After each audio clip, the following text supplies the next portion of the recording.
Hello guys, I have another Nintendo Direct E3 2020. 1 week here, and yeah, I'm recording this one in advance, of course.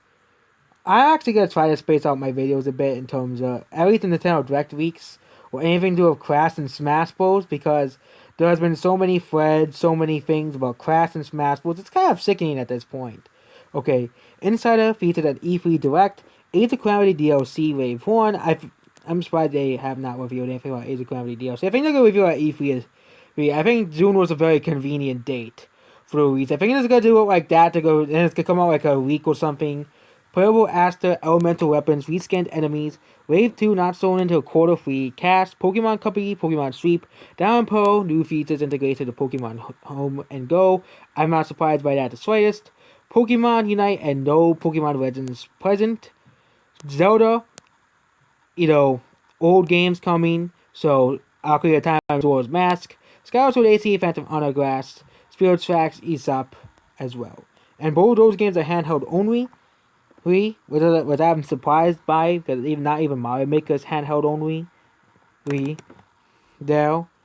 And of course, Breath of the Wild 2 cinematic trailer, and more to be announced at a later date.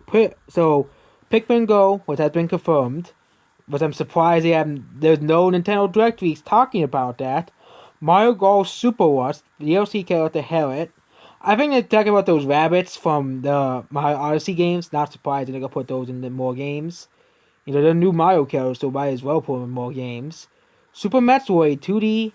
Yep, it's not. Metroid 5 is deconfirmed according to this week. It's just Super Metroid Remastered. Remake. Mercury Steam plus Nintendo EPD. Bayonetta 3. Unknown Ubisoft project. Oh, I think we all know what this is. Mario and Rabbids 2. That's what it is.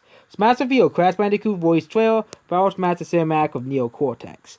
Other featured games is No More Heroes 3, Monster Hunter Stories 2, Neo the World, End of You, Dragon Quest Heroes, Correction plus 1 and 2 exclusive content, Yokai Watch, Rune Factory, Sim Megami Tensei 5, Fall Guys and Genshin Impact, Monsters Rios as well.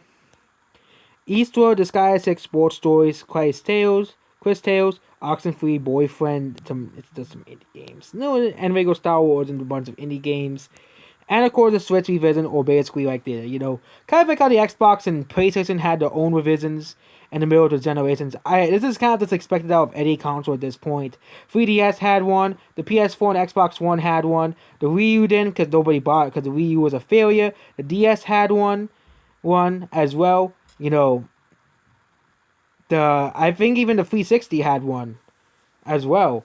But really what started really was with the 3DS, PS4, and Xbox One. They were the first consoles to have true revisions of the consoles, and the Nintendo Switch is gonna have their own revision as well. And I'm very excited to see what the Switch's revision is going to be. It's going to be a better version of the Switch. Is it actually going to have good hardware so it can run all these third-party games? And third parties are actually be inclined to put games? Because yes, people will be like, really? You want AAA games on a Nintendo console?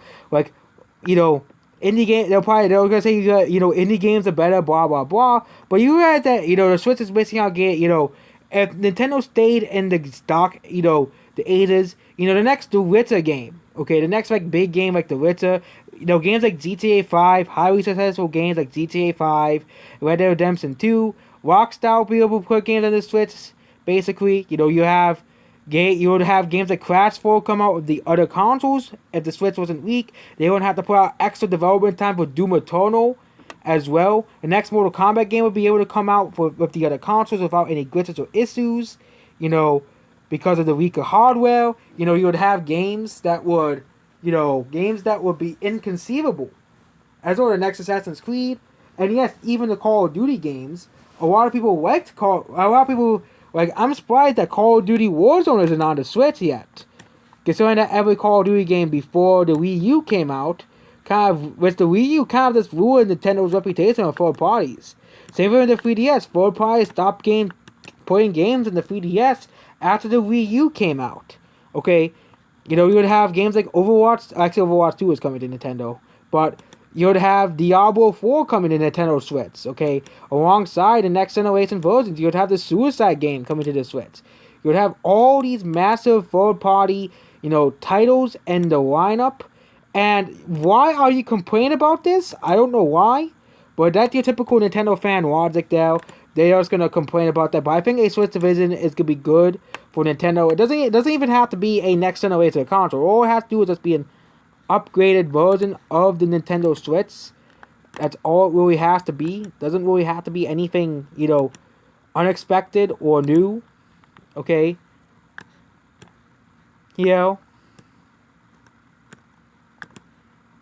It doesn't really have to be anything unexpected. It doesn't have to be anything new. Okay? All they really have to do is put out a revision of the Nintendo Switch that has better graphics and better hardware, and I think it'll be perfect.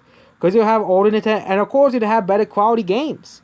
Games at 60 FPS, which I think every improved games that would run actually well on a console. I'm not talking about the game's art styles or anything, because people think that graphics matter. I'm talking about, you're just gonna complain about indie games and how all games should be, 4K, Ultra HD, Red Dead Redemption, GTA. No, I'm talking about all games should be able to run on a console easily, on a platform easily. I think that's not too hard to ask for any console developer, as well. I think Nintendo should be able to have a console that is just as powerful as the other consoles. So there we go. That's about the Switch revision.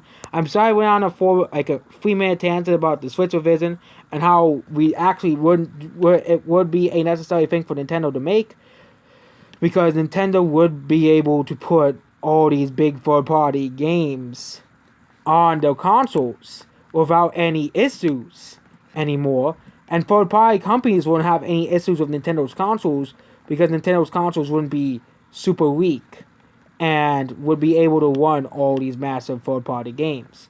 So that's basically it about this video. Goodbye.